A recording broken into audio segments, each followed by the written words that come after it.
I am delighted to introduce our guest moderator for today's conversation, Sabine Rothman. Sabine is a creative consultant specializing in design and culture. Based in New York, she is one of the co-founders of Interiors Academy, an online hub created to inspire and connect the global interiors network. Most recently, Sabine was the editorial market director of the Hearst Design Group and previously held various editorial roles at Condé Nast House and Garden, as well as writing for the New York Times. Sabine is also known for co-authoring the book Clarence House, The Art of the Textile, with creative director Kazumi Yoshida. So without further ado, please take it away, Sabine. Thank you, Kara. Thank you everyone for coming, and thank you to Hartmann&Forbes.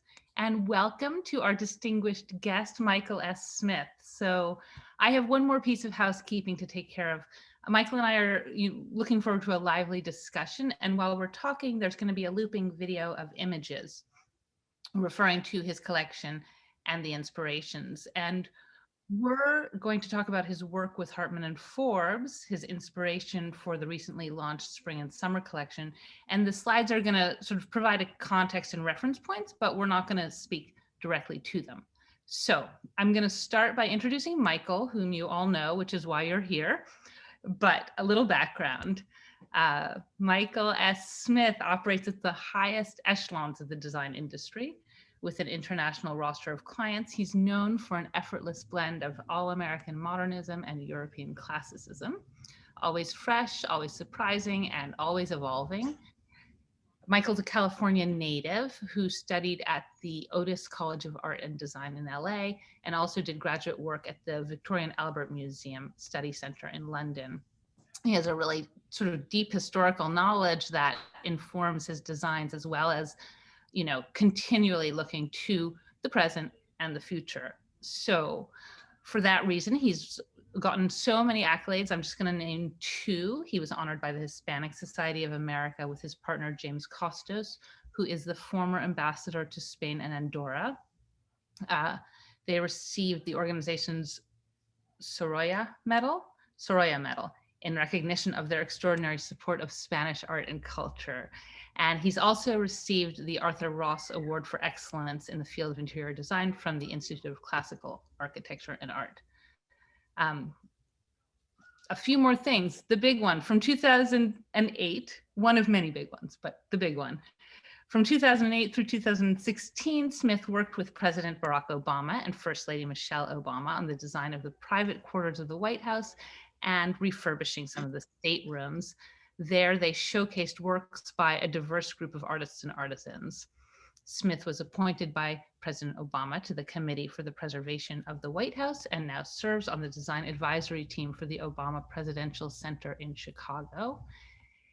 Michael has published five books with Rizzoli, and the latest is called Designing History, The Extraordinary Art and Style of the Obama White House, and we will return at the end of this chat to that book. So thank you, Michael. Thank you for being here today. We're really looking forward to discussing your work with Hartmann&Forbes and the fascinating origins of this new collection, which is your second with the company. So I want to just start by asking, how did this collaboration come about? How did your collaboration with Hartmann&Forbes start? Well, they were very sweet, and they called me, listen, I am a huge fan of what they have been doing for a long time. I think that they have such a kind of detailed and fine aesthetic in everything that they do. And so I think it was it's a material that I love. I think that being from California, being from the West Coast, this idea of anything that kind of is natural, or, the hand of the artist, or anything that relates to even the Pacific Rim, or anything that starts with, craftsmen in Asia, et cetera, is something that I'm always drawn to. So it was just it was something I was really excited about, because I think, having done other collections with Cout and Tout and various people like that in the past, I was excited about it, but this was a new terrain in many ways, because the materiality of what they make is so extraordinary. And it's kind of, it's, you know, and you know this better than anybody, Sabine, it's like there's certain things that come into magic territory, and things like woven, you know, kind of fiber and things like that is kind of transcends even fabric often and becomes sort of magical. And it's in the way you kind of can't believe the effect you can get, the craft you can get, the artistry you can get out of something that you can actually afford to make enough of to cover the walls of a room. And I think that's something that I've been driven by creatively, to not just use the product and understand how, you know, work in all these different applications, but just the actual beauty of seeing the samples and see what artistry can come out of something, again, that is not custom, that does not take 5 years to produce, and but has the integrity and the kind of resonance of something that is really artisanally crafted. There's a real physicality to this material, I think, and you see the hand of the artisan in it, and yet, as you said, it's something that's available, which is quite an astounding feat, I think. Exactly. No, exactly. And I think that's something, you know, there's stuff in my first collection, there's stuff in this collection that literally, if you sat down and went, oh, I have to make this, I have to go to some atelier and convince someone to weave this, or in the original stuff you see on the screen now, that grass top that's kind of printed with this Japanese woodblock design, it so transcends something that I think you could get in the market, right? It's like, it looks like some artist, which we've done many times, has taken sort of beautiful straw or raffia or, you know, this material, and then hand stenciled on it. And that's something which is, look, it's expensive, it's time consuming, it's whatever, but this is something that it has all of that integrity, all of that artistry, and it really is just kind of, again, it's kind of falls in the magic category. And in your first collection, you drew on a range of references from the French artist Jacques Majorel's Moroccan garden. So already there's some cross-cultural resonance there, to Japanese screens, to Indian architecture. And now this is the second collection. So I was wondering what you wanted to achieve differently than before. Well, I just think I mean, that has a beautiful kind of handsome quality. I think I was inspired to do something that was just, it's not so much of a different turn, it's more of an additional, you know, things that I wanted to do sort of in the first collection, but also that had a sense of spring. I think we're coming out of such time that people feel they want things that are very pretty, right? I think all of us want a bit of color, a bit of freshness. I think, you know, we're so obsessed with this. I mean, more than at any time does the indoor seem slightly, you know, claustrophobic. I think you want something that really brings the garden in. And I think that that's something that is, you know, kind of more applicable now than ever. And also, I think that I wanted to kind of go into it, not to just do classical flowers, but do something that is really sort of useful and fresh, something like ferns and stripes and things that feel gentle, right? That are not, you know, it's wading in the pool of classical floral and things like that. It's something that you can use, but it doesn't completely oversteer into sort of giant cabbage roses or something like that in this moment. I love ferns. I mean, I love them in real life, and I love them on textiles, because there's this sort of airiness, this magical quality, and the way they sort of remind you about kind of wooded, shaded places that have a particular magic, I think is, well, magical. No, I mean, I think ferns are beautiful. I mean, look, I'm obsessed with ferns. I think you're right. Your perception is they're cooling, they're calming. And even this idea that actual real ferns clean the air, you know, I mean, stuff that is like, I've just always been drawn to them. And they're such a romantic feature, whether you're looking at a photograph of an old Parish Hadley interior, or again, a Malacastin, or, you know, ferns are often the sort of, you know, they're the thinking man's plant, right? They're the kind of, they're the wicker of house plants, if you will. So it's sort of, they're great. I love that. The wicker of houseplants. I think I need to write that down right now. So good.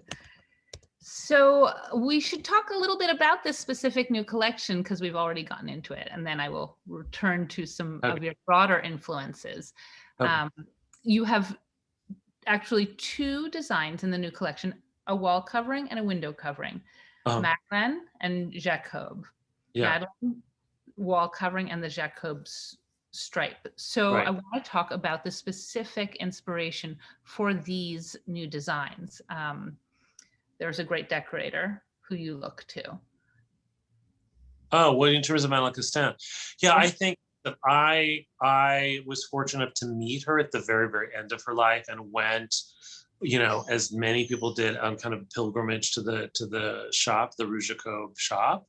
And, listen, I think the waves of her kind of fusion of essentially Regency inspired stuff combined with this sort of French aesthetic, this sort of almost a kind of tailored romance is something that people really identify with. And I think you see it in my work. You certainly see it in people who are close to her, like Jacques Range. I mean, you see it, across the spectrum. And I think people even copy it and don't even know they're copying it, right? Tinted rooms or all, leopard carpets, all these things that we think of as sort of coming out of the sort of 40s, 50s, and 60s. Well, or even more 50s, 60s, 70s in France, all of that winter garden effect, all of that stuff is very much comes from this aesthetic, which was pulls from all these sort of familiar elements in decorative arts history, but was very fresh in her hands.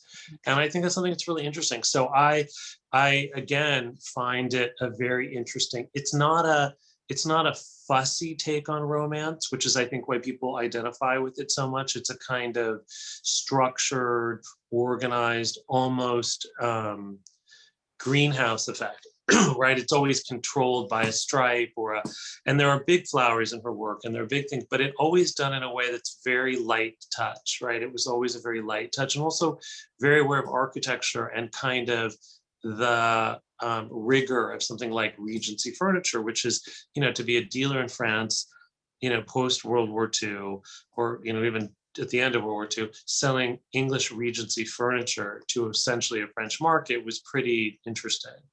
Mm-hmm.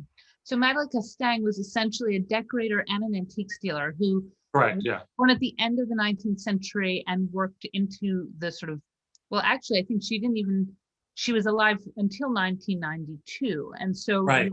Worked through the 20th century. And, I wanted to talk about, some of the elements of her style that appeal to you, because I think, you're right. It was a very romantic kind of 20th century version of 19th century design. So that you had that kind of like the winter garden and that focus on Regency style, but she kind of interpreted it in her own way, and it was in a way theatrical. And I'm sort of wondering how that kind of poetic interpretation makes its way into your work. Again, I think it's about trying to be kind of edited or tailored, or to do something that lasts for a very long time, that it's not so that has this sort of classical breath to it, that something that can last for a very, very long time. And I think anything that kind of feels, look, I think if you use the equivalent in fashion, if someone is a woman is a very tailored dresser, no matter how much kind of Chanel or whatever, which is very, very tailored, there's always a kind of summer dress, or, there's always something in that idea that is a little bit less, that it's a little bit more reflective of a moment, right? It's a little bit at leisure, it's a little bit in the summer, it's a little bit of relaxed. And I think that's what's so interesting about Madeleine Castin, is that so many people identified with the work because it works so well, right? It's such a classic backdrop. It kind of never went out of style. Its elements, again, it takes you into the decorating aspect of magic, right? Like trellis work is always kind of magical. Your brain really can't figure out kind of what it is. Leopard carpet is the same. It's not leopard, but it's still kind of a camouflage for your brain. You can't kind of process it, and it's always kind of arresting in some way. And I think there's always these kind of elements in her work that can be repeated over and over again. Also, the fabrics which she produced, which are still available, often many of them through Brunswick in the US, are, kind of have a lightness, it's not pastel, but it's pretty, but it's not too fussy or girly. It's always a little bit sort of it always has a little masculine edge and masculine balance. And I guess that's what it is. Her work is always very much a balance between the masculine and the feminine. I always find that something that I try to do and that I always find super attractive, because it builds a kind of, it's a way I'm always interested in kind of things which are both warm and cool at the same time. Anything you can build into decoration that has diversity and interest that reveals itself to you over time, I think is a really interesting idea. So that it's not, look, there are rooms where they're filled with flowers and flower upon flower, and that's beautiful, but I don't know if it's really forever. I don't know if you can really walk in a room, and something like the Madeline wall covering, you could have it on a wall and presumably you could buy a Rothko and kind of hang it on that wallpaper and it would look great, right? You can't say that with everything. Everything is not going to be receptive.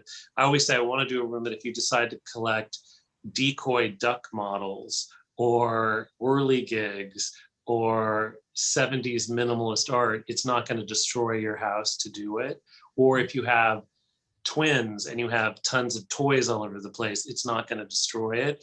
It's those things I think are interesting, where these are enough of a shorthand of an aesthetic idea that they're livable, but they're adaptable. They don't crush.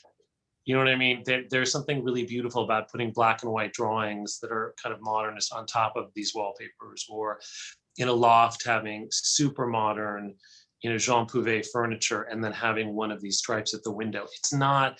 There's a flexibility that I think is about how people really want to make their rooms personal and really almost portraiture to themselves, right? I don't ever want to design something that's so specific that in 3 years you like wake up and go, it's like a guest that overstayed and you're like, oh, I got to get this wallpaper off the walls, right? What's the great Oscar Wilde, last thing he said before he died?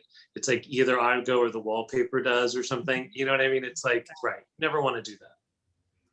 It's really interesting too that you're talking about art, and I think that's also one of the brilliant things you did at the Obama White House too, was bring together sort of decoration and art in a way where it's like you weren't decorating to accommodate the art and you weren't picking art to match the decorating, but you were creating a setting where all of this just worked together and, as you said, expressed the inhabitants' point of view, let's say. And that's really, yeah, it's something that I care about a lot. And I think that people get freaked out. Listen, I think the default, which is often beautiful, is to have white museum white walls with art on them. I think I'm much more interested in the kind of installation aspects of putting things together in a way that gives them new life, right? There was just a house that was done by Jacques Rochefort, one of the Lamberts in Switzerland, that the sale just happened. And you see things like Philip Taft, who is someone I'm really fond of as an artist, and I think he's super brilliant, against patterned walls. Or, you look at the work of Mongiardino and you see like a Modigliani on a wall of Fortuny. I really love the combination of art and pattern and decoration. I think some people find that sacrilegious. I find it interesting. And I find it more interesting for me than, I find that I always want something very modern in a traditional room, and I want something always very traditional in a modern room. I like the interconnection. I like the kind of implied visual tension and kind of interest, right? It's like flavors in food. I love a complex, right? I love it. I love a mango chutney with a curry, right? I love the sweet and the spicy. I love that in decorating. And so I think I'm always drawn to people who, kind of do the high wire act of mixing things in a way that is not expected or conventional, right? I think that we know how to do a modernist room now with a polar bear sofa and a Christopher Wool painting on a white wall. Like, we could do that. All of us could do it in our sleep. So how interesting to kind of push it into some other way or some other direction. And there's nothing wrong with that. I think it can be really beautiful and elegant, but I think, isn't it more fun to kind of try what I call the advanced game, right? Like to try to push the combination where the art and the interior are put in a way and used in a way that's personal, right? It's kind of like, it's like you can buy a fragrance which is classical, like Chanel No. 5, but if you smell it on someone where it's personal to them and it kind of reacts with who they are and even their chemistry. I think that's so much more interesting than just wanting something out of the bottle. Absolutely. And I think that's how I always think of your work, sort of global references and historical references, just, blend, and you blend them and you layer them. And so I was thinking, aside from this, or including this sort of, 20th century moment of Castaigne, are there other sort of times and places that you continually return to for inspiration? Well, I think, yeah, I mean, I think it depends. I mean, it's interesting. It depends on very much whatever, listen, I fall in love with an idea, and I fall in love almost like a director, right? I kind of meet people who buy a house. I assess the house. I assess the people, and I try to come up with a culture, which was so interesting, certainly in the most exalted way, which is the White House for the Obamas, but also I'm doing a kind of 70s beach house for someone, and I'm kind of obsessed with the idea of a Malibu beach house in the 70s, not a recreation of an East Hampton house, not a recreation of something else, but that aesthetic, right? That, and I found, excuse me, a photo of Mick Jagger and Ronnie Woods in the 1974 walking on Colony Beach in Malibu, and thought, okay, there's something there. Right, there's a kind of aesthetic that, what is that? How does that manifest itself, right? And then I started to listen to Joni Mitchell's A Free Man in Paris, which is arguably about David Geffen, and thinking about that 70s idea of what is that house, what would that house be? And that sort of takes me, and then you put the clients into it, and you put the house into it, and you kind of, shake lightly. But I love that idea of sort of being interested in a kind of combination or starting point.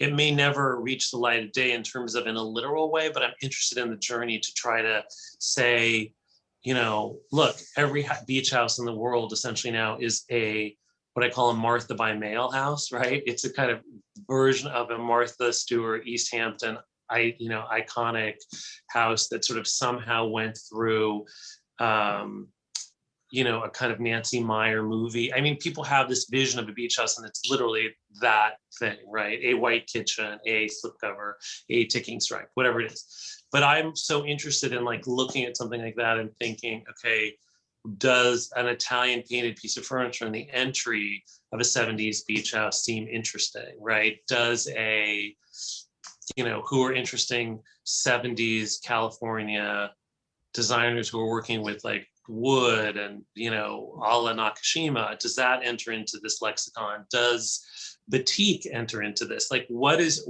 and again, at the end of the day, it may not ever make it. It may end up on a kind of virtual cutting room floor, but isn't it so interesting to look at it from different directions and try to give it and infuse it with something that's interesting and applicable to that place? I love that. It's so interesting because there's this a very specific moment, real specificity, and then you're abstracting that and making this thing, this house or this fabric or wall covering, making it your own, bringing it into the moment. So you start from one specific place and then take it to kind of another specific place. And I think that's applicable to what you did here, because you really did kind of distill Madeleine Castaigne's style in these two designs and make them your own. Well, yeah, exactly. And I think they're probably less specific. I think they're plainer, they're more spare, they're more useful. It's not to say that Madeleine Castagne is not an incredibly, I use those fabrics as everyone does. I mean, I have one of her stripes in my bedroom in my apartment in Madrid, which is beautiful, that I love every day, that it's incredible. But, whenever I'm there, but I think that it's also interesting to have something that we know it's Madeleine Castagne and we know that it's interesting, but it's standalone, right? The stripes that are on the screen right now, named after the street that her shop is on, you know what I mean? You don't need to know Madeleine Castagne to understand that has an integrity and a kind of beautiful, kind of ombre of color. And you see that it's hand woven and the way that it's made. And, you see that, and that's all you need to know. You don't really need to know the source material. I think it's interesting. And I think that it holds together in my head, but it doesn't it kind of has its own life. And I think that's what you want. You don't really, I'm not interested in a collection that you have to be told what it is to really understand how to use it. That makes sense. And I do want to hear a little bit more about you going to that shop, but I also wanted to say that I loved it's such a tight edit, which kind of speaks to how decisive you are. And just, how do you get that decisive? Like, what was the process to arrive at these two designs? One a wall covering, one for windows. I just think the stripe. we've worked together, and I think that we have such a good relationship. And I think that it was that collaboration of, again, where can the material go, and what can we do? What's easy? You're not easy, but what can be executed, because it wasn't easy. But to go through all these samples and to find out, kind of how, what the material will do. And I think that technical part, which is super interesting to me, and they make it so great. I mean, the creative team is so amazing. And I think that is something that is, just the luxury is to play with the material, right? It's joyful, it's amazing. And I think through that, you kind of see what it can do. But it's also about applicableness. How can it be used? Can I use that stripe? Can I use, and listen, the stuff that other people are working on with them is beautiful as well. I mean, there's new collections coming out from Hartmann&Forbes that we're using as well from other people. So I think it's, I think, again, it's fine. It's using the material. It's kind of hitting the right chord, using the product and how it can be produced and what can be done, and the artistry, as I say, but also the sort of elegance of the use of the material, which is super inspiring to use. And so it's easy to edit it because you think, these I need now. This I need to put in a house right now, and this will. That kind of inspiration is what really drives the choices. And I like the layering. I think it's interesting because there's sort of a layering in the terms of the motifs, but there's also a layering in how the product is made. I mean, I don't think you used any embroidery in your last collection. No, something that we really wanted to work on and really, kind of have, kind of experiment with, because again, embroidery is tricky. For me, I'm such a snob about embroidery. It's like, it has to be matte, it can't be shiny, it has to look like it's hand done. I have all these criteria, which eliminate a lot of stuff. And I think, again, it has to be, done in a subtle way that, again, you could put a painting on top of it, you could put a drawing, a mirror on top of it. I didn't want to be so bound by something that filled up the field in a way that wasn't useful. And it's really, I mean, there is a real openness to this. I could see it used in many, many ways. When you're designing these products, do you think about how other people will use them as well as how you might use them? I mean, a little bit, not so much other people, so much, but specific applications. Like we're talking about using the stripe in a kind of modern loft or whatever. Like, wouldn't it be beautiful to walk into a super clean modern loft, and that you have that, one of the stripes, the Jacob stripe is the window covering.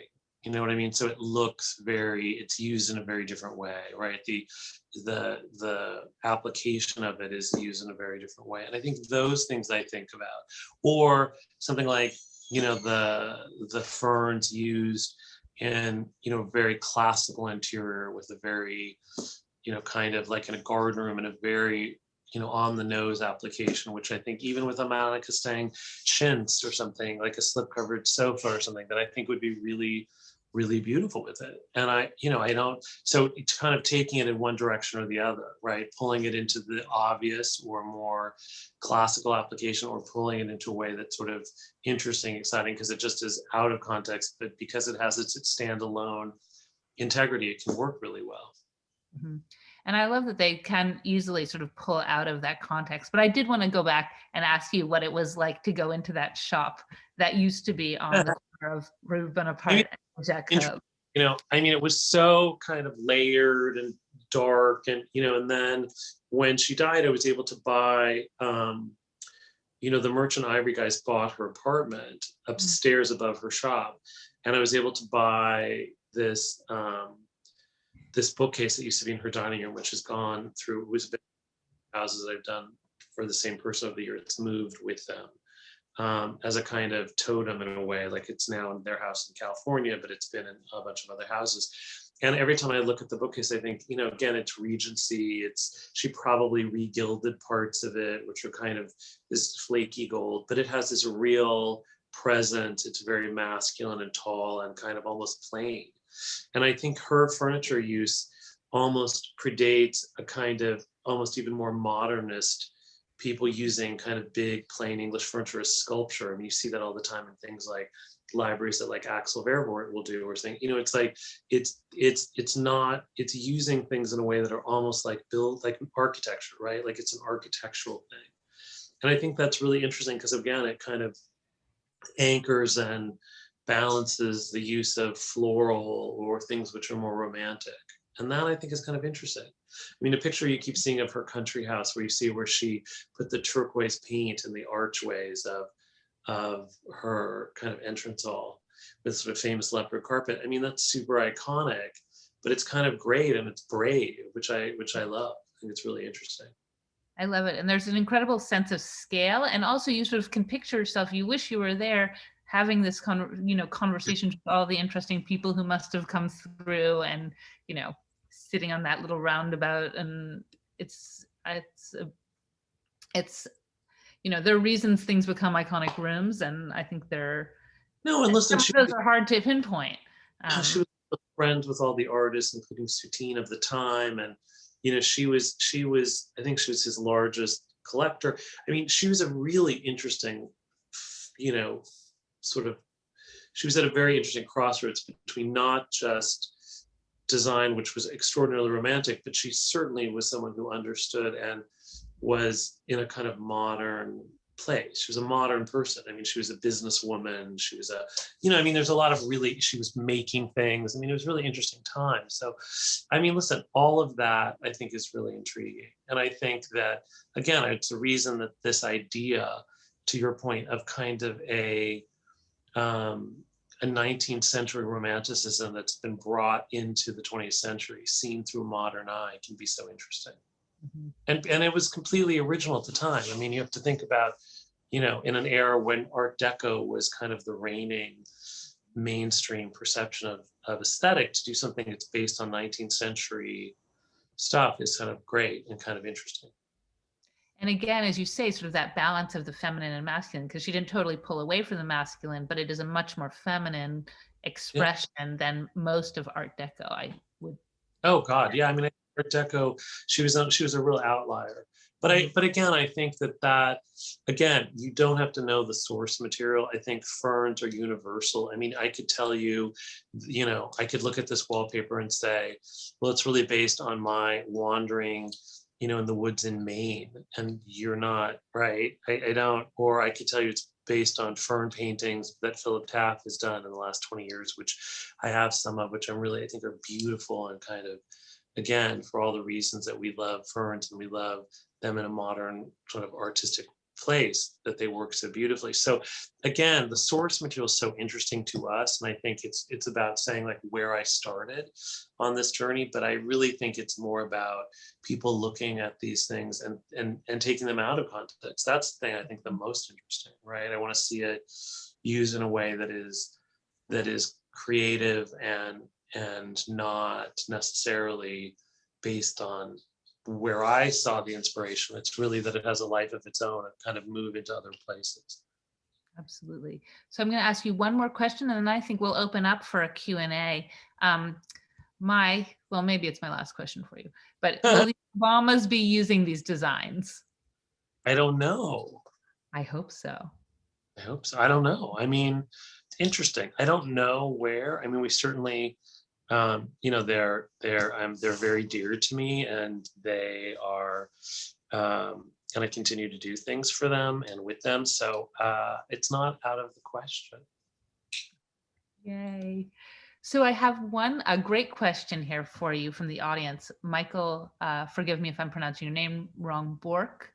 I think he says, this has been fascinating to hear Michael's unique creative process and expanding beyond the limits of the expected, which is absolutely something you always do. Michael would be interested to know what advice you'd give newer designers on how to handle clients who are hesitant to see their vision and push boundaries and take risks. God, I mean, that's if I could figure out a potion or a poison dart that would fix that problem, I would so much. Listen, it's a constant, right? I always say that the only job, like being a decorator that's really trying to be as engaged and creative as possible, the only job that is a parallel is to be a stand-up comic. To stand up in front of an audience and really jump into the abyss. I think the only thing I can say is what I've tried and it works often is, I think the only thing I see that people often do that I think is bad is that if you show a client something and they don't like it, you quickly back up. You quickly go, oh, you're right, let's move to the next thing. I think I have learned over the years to try to explain my point of view. Like, you don't have to like this sofa fabric, but let me explain to you why I picked it. And I think that standing behind your ideas with flexibility, and listen, I always say, if you want a Hello Kitty room, okay, I'll do it, whatever, if I actually want to do it. But the point is, I think you can't question people's aesthetic judgment or taste. It's such a collaborative form. If you want to be purely creative, you should be a sculptor. And this is a craft and it's collaborative. But I think what people often do is they don't explain their mindset or what they were thinking. And so I think what I try to do is build over time an understanding that these things are not random or cavalier, that the reason that I've suggested something, even if you don't like it, is for a reason. And often they'll come back to my choice. But I really try to build a kind of trust by explaining my position. That's the only thing I think that I see that people who work for me or other designers do, is that when you're on the spot and you're presenting your ideas, that you quickly discard them to seem like you're being thoughtful and reactive to the needs of your client. And I think to take a second to explain, listen, I totally understand why you don't like this, but I selected it for the following reasons, but we're going to put it aside. And you want orange velvet? Great, we'll find orange velvet and I'll find you the best orange velvet. But I think that it's important to state your case and to make sure that people understand over time. I think you build a better and more deeper trust over time if people understand that these things mean something to you. And I think I'm going to switch around. There's like all of these questions that are coming in kind of flow from that, but I'm actually going to move to one from Lizette, Lizette Meza, who is asking what advice you can give to emerging design professionals looking to start gaining experience in the design industry. And I thought that's interesting because one of the things is, I'm thinking about, there are amazing people who have come out of your office. Yeah. And you probably learn a lot being there. And I bet one of the things you learn is about how to explain yourself and how to talk about your work. I think it's a really good thing. Listen, we're constantly, what's interesting, it's such a good time to go out in the world looking. We're constantly looking for people. I think a lot of designers or a lot of firms are looking for people right now. Listen, it depends on what your love is. You can come into this business by working in a showroom. You can come into this business for working. It's sad that there aren't as many antique dealers as there were when I started, because that was really the rich sort of terrain for me, was to sort of, see someone who had a very big point of view. But that's something I find really intriguing. I think that you have to find people who you respect and work for them. You know what I mean? I think that's the sort of golden ticket, if you can, is to find someone. And also, listen, I've worked for people who I love their work, but I learned how not to run a business by working for them. I think as much experience as you can is really important. I also think it's important to work for a number of people. You know what I mean? And kind of understand, because people have, it's always shocking to me. I always think all design offices or all architects are the same, and they completely run their offices in completely different ways, even though you think they would be similar. It's interesting. There's not a lot of standardization in industry, and that's something that actually I think people struggle with. But I think it's interesting. Even I was fortunate to be in a group that went to interview architects for the Obama Presidential Center, and I thought, oh, all big star architects have the same exact kind of practices and there must be all the same. Absolutely not. I mean, different, different office structures, different kinds of people, different processes, all that stuff. I think that, Victoria Hagen's office or, David Kleinberg's office is exactly like mine. They're not. They run in a different way. And it's very much, they can be there. The point is there's multiple ways to be super efficient, super professional, whatever, but they're different. And it's funny, it's kind of, it's foolishly, probably naively thought everybody was like the same. So the point is there is something to be said about working for a number of people that you respect. And, but also if that's a thing, I do think antique dealers you respect have a really interesting point of view. Art dealers have, I think anyone who has an edit on, working with someone who has a specific point of view, it's an exercise, it's a muscle, and I think it's really interesting. Mm-hmm. Very interesting. So one more, Sana Baker, well, a few more, but Sana, switching gears, Sana Baker was interested in knowing more about the making process, the fibers and techniques that were used. I know that's about natural materials. Yeah, I mean, I think they're made in the Pacific Rim. I think there's a lot of hand weaving. I think there's, there's things like flexibility of material. There's, I think Hartmann&Forbes is so good because they do so many different things within the same area that they focus on, that they know who can make what, but they're constantly pushing the sort of craft and the artistry of it, and every, kind of pushing, kind of trying to come up with new and interesting technique and product, which makes it really, really interesting. Mm-hmm. But I think that's a whole other conversation about going to the workshops. And I mean, it's kind of extraordinary, as I say, that people are still making these kind of products by hand. Mm-hmm. And I know on their website too, Sana, if you go, there's a lot of information on how that's really made the product is too. There's like really, great information on how they produce and what it means in terms of sustainability. So that might be worth checking out. Totally different, changing gears again. What is it about Spain that inspires you, Michael? What is it about Spain? That's a whole other hour of conversation. I mean, so much. I think the thing that was really the most inspiring, and listen, no one had a better seat than I did for essentially almost 4 years. And I still have an apartment in Madrid, and I still am super committed to Spain, and I still go to Mallorca every year. I think the thing that inspires me is that there's so much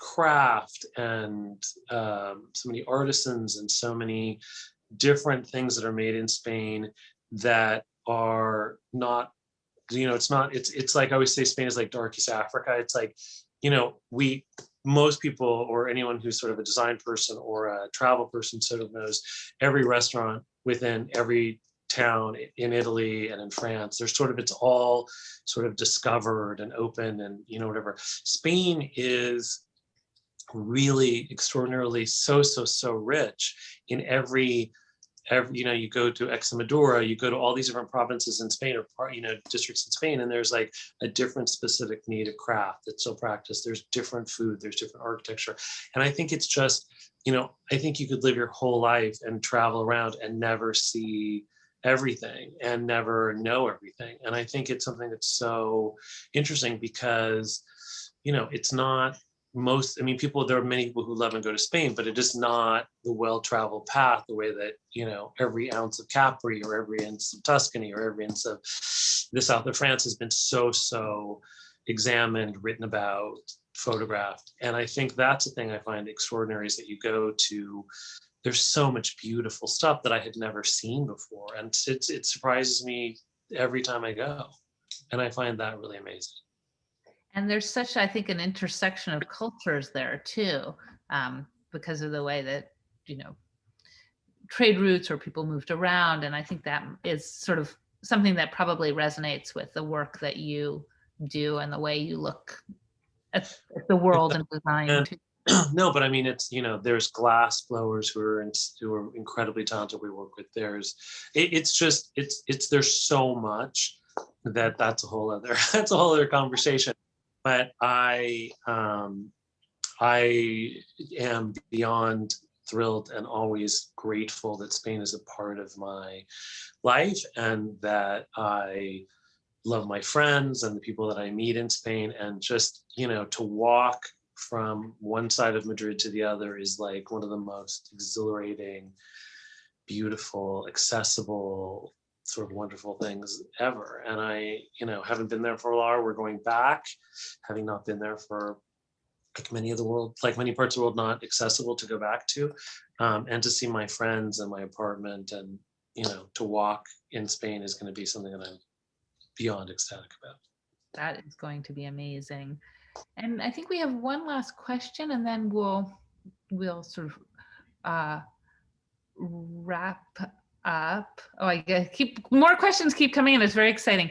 But Kendall is wondering about the advice for new and up and coming designers. And I think you sort of talked about, working for different people who you admire. I wonder if there's also sort of,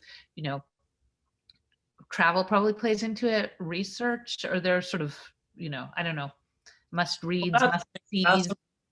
That's something that I, again, was super fortunate that I could, go to houses in England, or I could go to, again, even in Spain, going to see historic museums and houses and stuff was incredible. And I think that those kinds of house museums, art museums, exist all over the world, all over the country. And I think that, that is extraordinarily, it's interesting that you talk about the Sorolla Award, which was given by the Hispanic Society.